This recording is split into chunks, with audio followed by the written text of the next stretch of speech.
Ilmu Pengetahuan Alam kelas 8 dengan Ibu Guru SD. Assalamualaikum warahmatullahi wabarakatuh. Ibu ucapkan selamat datang di kelas IPA. Apa kabar kalian? Sehat dan semangat ya? Alhamdulillah, Ibu juga di sini sehat. Apa saja yang sudah kalian persiapkan untuk mengikuti pembelajaran hari ini? Sudah pada mandi? Alhamdulillah sudah ya, Ibu juga sudah mandi. Kemudian setelah mandi kalian sarapan, jangan lupa ya untuk energi kalian belajar hari ini. Setelah itu kalian siapkan alat tulis dan biar nggak bosen kalian boleh siapkan cemilan nanti ya pada saat pembelajaran. Kemudian jangan lupa HP-nya ya, dicek baterainya. Kalau habis segera dicas ya, nanti tidak ketinggalan pelajarannya. Dan jangan lupa juga kuota dan jaringannya dipantau ya. Kalau nanti kuota dan jaringan bermasalah, belajarnya juga kan terganggu. Siap ya mengikuti pembelajaran hari ini? Oke, kita lihat selanjutnya ya anak-anak ibu yang hebat. Untuk pertemuan kali ini, kompetensi dasar yang akan kita capai yaitu kompetensi dasar 3.11, yaitu menganalisis konsep getaran, gelombang, dan bunyi dalam kehidupan sehari-hari, termasuk sistem pendengaran manusia dan sistem sonar pada hewan. Tujuan pembelajaran kita adalah peserta didik diharapkan itu dapat menjelaskan pengertian dari getaran, menyelidiki peristiwa getaran pada bandul, kemudian menghitung frekuensi dan periode ayunan getaran, serta menjelaskan pengertian dari gelombang. Baik anak-anak, kita masuk ke materi getaran dan gelombang. Getaran dan gelombang. Kegiatan pada pertemuan kali ini yang pertama adalah kalian menyimak materi yang disampaikan oleh guru. Kemudian kalian membuat resume. Setelah itu kalian mengerjakan dan mengumpulkan tugas tepat waktu. Siap ya? Baik anak-anak ibu yang hebat, waktunya kalian menyimak penjelasan dari ibu. Baik anak-anak, ada yang tahu ini gambar apa? Iya betul, ini adalah gambar hasil USG. Pernahkah kalian mendengar tentang USG? Bagaimana sistem kerjanya? Iya, USG adalah salah satu peralatan medis yang dapat digunakan untuk mendeteksi keadaan janin dalam kandungan. Alat ini bekerja dengan cara memanfaatkan pantulan gelombang ultrasonik yang dipancarkan ke rahim ibu hamil. Bagaimana sistem kerja USG? USG bekerja dengan cara memancarkan gelombang ultrasound melalui sebuah transducer dengan media perantara gel. Kemudian, gelombang ultrasound tersebut akan dipantulkan kembali dalam bentuk gambar di sebuah layar monitor. Apa itu getaran? Getaran merupakan gerak bolak-balik melalui titik kesetimbangannya yang energinya akan merambah dalam bentuk gelombang. Jadi tadi untuk yang USG itu ternyata dia bekerjanya dengan dasar memancarkan gelombang. Gelombang itu adalah bentuk energinya, ya. Kemudian apa itu getaran? Getaran sendiri merupakan gerak bolak-balik melalui titik kesetimbangan. Kalau kalian lihat tadi di sini janinnya yang ada di dalam rahim itu bergerak bolak-balik ya, bergerak bolak-balik melalui titik kesetimbangan sehingga ada getaran. Kemudian getarannya dirambahkan dalam bentuk gelombang. Baik anak-anak ibu yang hebat, kemudian muncul pertanyaan, apakah orang yang berjalan bolak-balik dapat disebut dengan bergetar? Iya, jawabannya adalah tidak. Kenapa? Karena saat berjalan bolak-balik, orang tersebut belum tentu melalui titik kesetimbangan. Kita lihat di sini ya, ada gambar bandul. Getaran pada bandul. Bandul posisi awalnya ada di titik O. Titik O dikatakan sebagai kedudukan O atau titik kesetimbangan. Kemudian kedudukan O jika ditarik ke kedudukan A, maka di situ dari O ke A dikatakan sebagai simpangan atau amplitudo, ya. Seandainya dari titik kesetimbangan tadi atau kedudukan O ditarik ke kedudukan A, kemudian bandulnya kita lepas, maka akan terjadi gerak bolak-balik. Maka bandul akan bergerak bolak-balik dari titik A atau kedudukan A ke kedudukan O, ke B, ke O, dan balik lagi ke A. Dikatakan bandul bergerak bolak-balik. Jika bandul bergerak bolak-balik dari A ke O, ke B, ke O, ke A, maka dikatakan bandul mengalami satu kali getaran.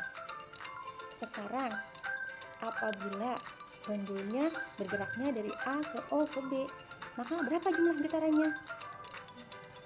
Iya, kita lihat ya. Coba kalian jawab, berapa getaran yang terbentuk jika bandul bergerak dari titik A atau kedudukan A ke kedudukan O? Siapa yang bisa jawab? Iya, betul. Jawabannya adalah 1/4. Baik anak-anak, kita lihat yang sekarang ya untuk gerak bandul jika bandul itu bergerak dari kedudukan A ke O ke B. Berapa jumlah getarannya? Iya, betul. Jumlahnya adalah setengah.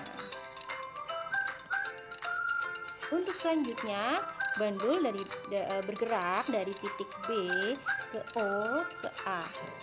Berapa jumlahnya?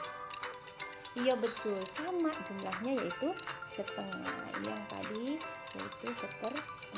Dari A ke O 1/4, dari A ke O ke B setengah, dari B ke O ke A setengah. Kalau bandul bergerak bolak-balik dari A ke O ke B ke O ke A, maka dia mengalami satu getaran.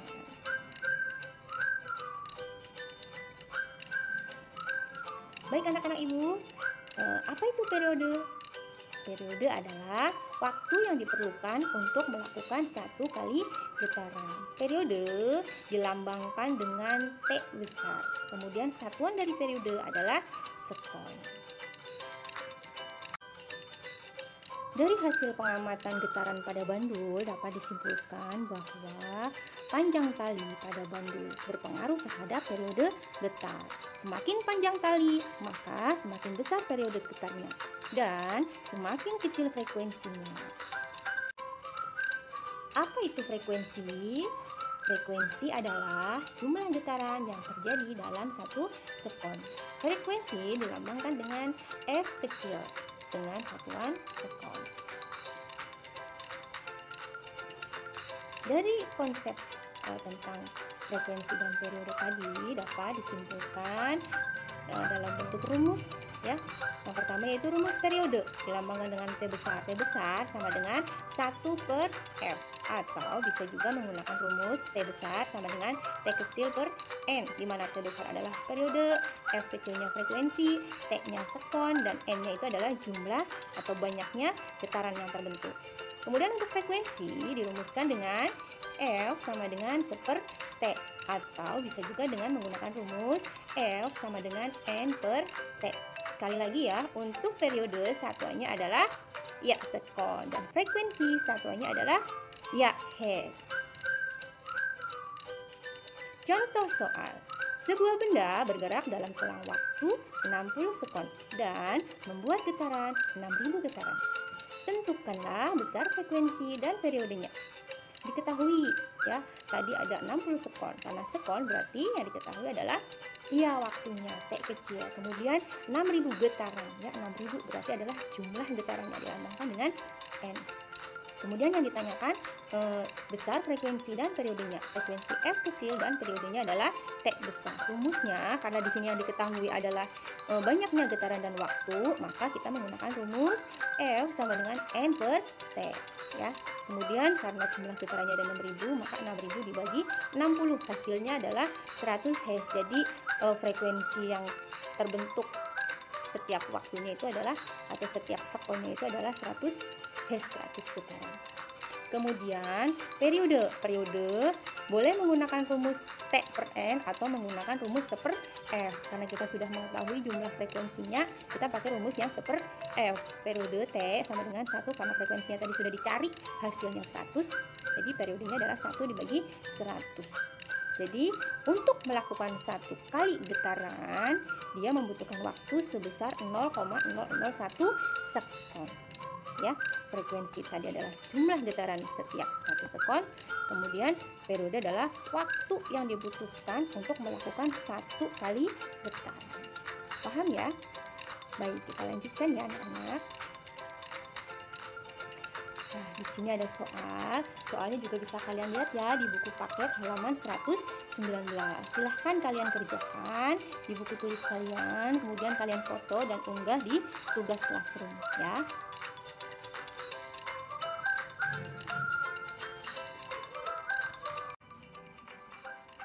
Baik anak-anak ibu yang hebat, sekarang kita lanjutkan materinya ke gelombang.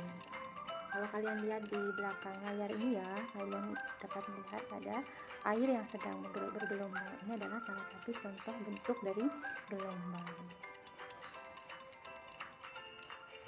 Apa itu gelombang? Gelombang adalah getaran yang merambat. Selama perambatannya, gelombang membawa energi. Pada perambatan gelombang, yang merambat adalah energinya, sedangkan zat perantaranya tidak ikut merambat, hanya ikut bergetar. Berdasarkan energinya, ada dua macam gelombang. Yang pertama adalah gelombang mekanis, dan yang kedua adalah gelombang elektromagnetik. Gelombang mekanis, perambatannya memerlukan medium perantara, misalnya tali atau air dan sebagainya. Contoh gelombang mekanis adalah gelombang tali, kemudian ada gelombang air, dan ada gelombang bunyi yang dirambatkan melalui udara. Ya, betul.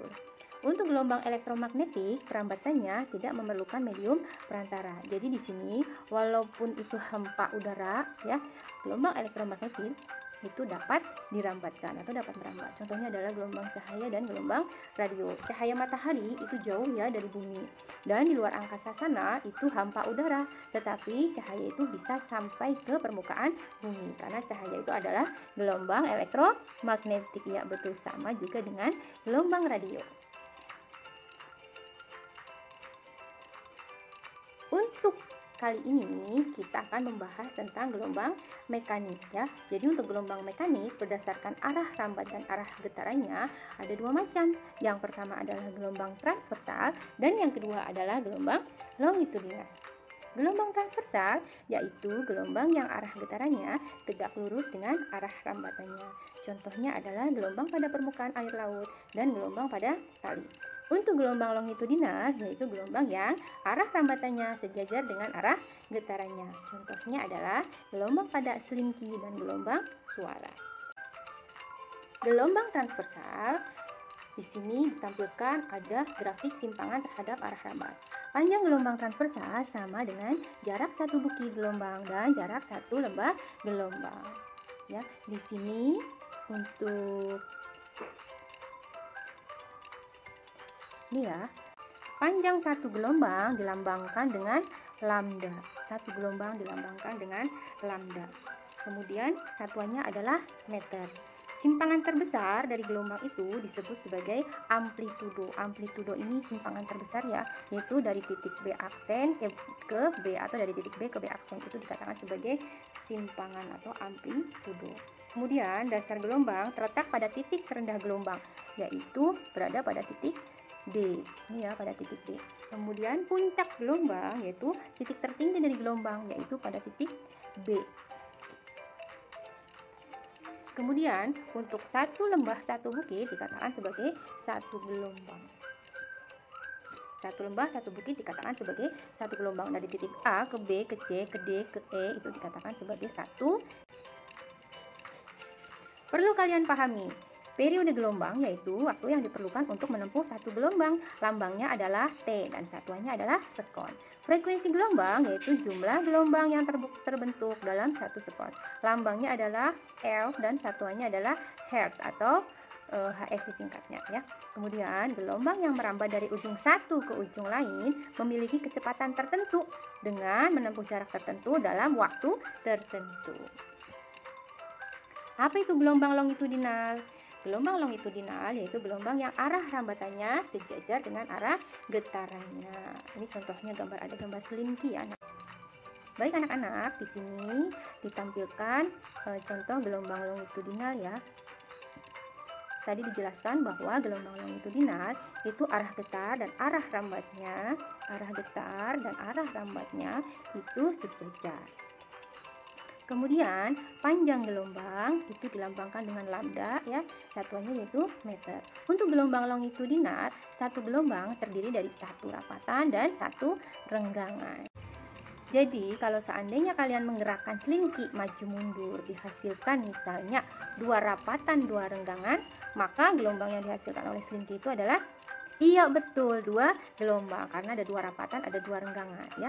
1 rapatan 1 renggangan, 1 gelombang. 2 rapatan 2 renggangan, 2 gelombang. 3 rapatan 3 renggangan, 3 gelombang. Iya betul.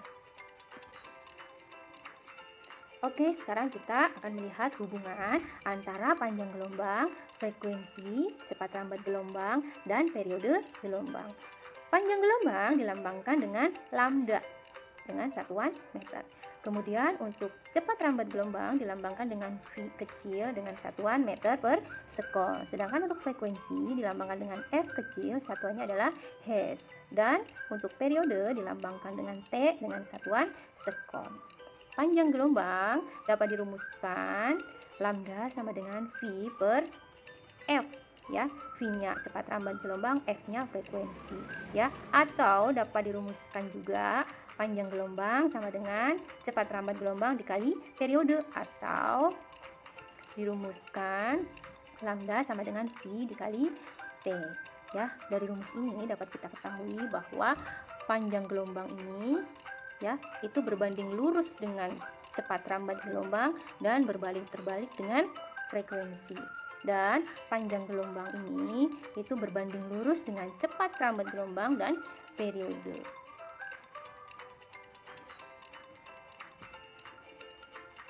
Baik anak-anak, ibu beri contoh ya satu di sini.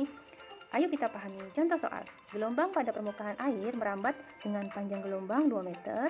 Kemudian jika waktu yang dibutuhkan untuk menempuh satu gelombang adalah 0,5 sekon, tentukan A. Cepat rambat gelombang, B. Frekuensi gelombang.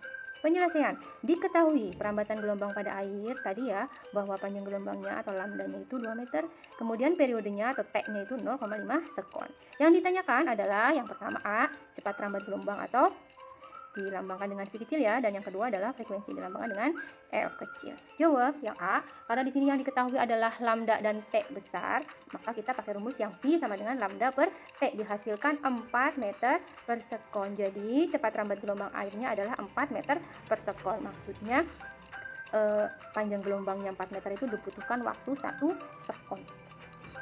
Kemudian yang B, frekuensi, itu kita rumuskan, kita menggunakan rumus yang V, F sama dengan 1 per T. Dihasilkan frekuensinya adalah 2 Hz. Jadi frekuensi gelombang airnya adalah 2 Hz. Banyaknya gelombang air yang terbentuk yaitu 2 Hz.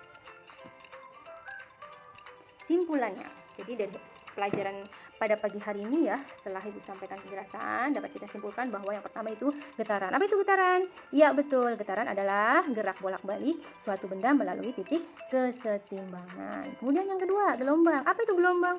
Iya, gelombang adalah getaran yang merambat. Kemudian yaitu macam-macam gelombang. Tadi gelombang itu dibedakan berdasarkan 2 macam ya, yaitu berdasarkan medium perantaranya dan berdasarkan arah rambatan dan getarannya. Untuk berdasarkan medium perantaranya ada 2, yaitu gelombang mekanis dan gelombang elektromagnetis. Sedangkan berdasarkan arah rambatan, arah getarannya, gelombang dibagi 2, yaitu ada gelombang transversal dan ada gelombang longitudinal. Gelombang transversal dan longitudinal itu adalah termasuk gelombang, iya betul, yaitu gelombang mekanis. Kemudian periode, apa itu periode? Ya, periode adalah waktu yang diperlukan untuk melakukan satu kali getaran. Kemudian frekuensi, frekuensi itu adalah jumlah getaran dalam setiap detik. Selanjutnya adalah panjang gelombang. Panjang gelombang yaitu jarak yang ditempuh gelombang dalam suatu waktu tertentu. Kemudian yang terakhir adalah cepat rambat gelombang. Cepat rambat gelombang yaitu perbandingan antara panjang gelombang dengan periode atau hasil kali antara frekuensi dengan panjang gelombang. Baik anak-anak, di sini Ibu ada kuis ya, yaitu tentang pemantulan gelombang. Silahkan kalian kerjakan seperti biasa ya, dikirim ke WA Ibu di nomor yang sama yaitu 0821 3470 4160. Seperti biasa, yang bisa menjawab kuis Ibu kasih nilai tambahan spesial buat kalian ya. Kemudian anak-anak di sini adalah soal ya, ada soal 3 buah, silahkan kalian kerjakan di buku tulis kalian, kemudian kalian foto dan kirim di tugas classroom. Baik anak-anak Ibu yang hebat, kali ini Ibu ada kata-kata mutiara untuk kalian ya. Tanpa tindakan, pengetahuan tidak ada gunanya, dan pengetahuan tanpa tindakan itu sia-sia. Ya, nggak mau kan sia-sia ilmu pengetahuan yang kalian miliki. Oleh karena itu, segera kerjakan tugas-tugasnya ya. Dari penjelasannya sudah Ibu sampaikan, semoga dapat membantu untuk mengerjakan tugas-tugas yang Ibu berikan. Jangan lupa dikirim di Classroom. Ibu ucapkan terima kasih untuk yang sudah hadir sekali lagi ya. Dan Ibu ucapkan, billahi taufiq wal hidayah. Wassalamualaikum warahmatullahi wabarakatuh. Sampai jumpa di pertemuan selanjutnya.